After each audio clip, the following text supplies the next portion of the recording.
ఒక విద్యార్థి, ఒక ఉపాధ్యాయుడు, ఒక ఆయమ్మ. అదే ప్రస్తుత ఆ పాఠశాల పరిస్థితి.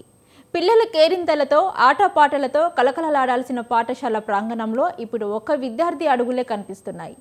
తోటి విద్యార్థులతో కలిసి చదువుకోవాల్సిన వయసులో ఒంటరిగానే తరగతి గదిలను కూర్చొని విద్యాభ్యాసం కొనసాగిస్తున్నారు. డాక్టర్ బిఆర్ అంబేద్కర్ కోనసీమ జిల్లా మామిడికుదురు మండలం గోగన్నమఠం గ్రామంలోని ప్రాథమిక పాఠశాలలలో ఈ పరిస్థితి నెలకొంది.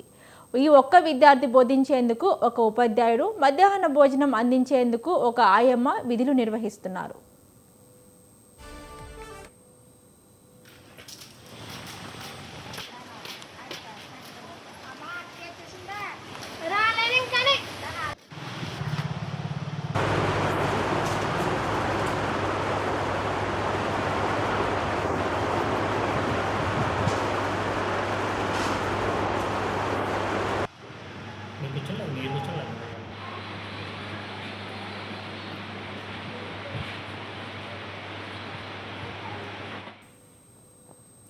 పాఠశాల ఉంది, ఉపాధ్యాయుడు ఉన్నారు, విద్యార్థికి కావాల్సిన సదుపాయాలు అందుతున్నాయి. కానీ చదువుకోవాల్సిన పిల్లలే లేకపోవడం చర్చనీయాంశంగా మారింది.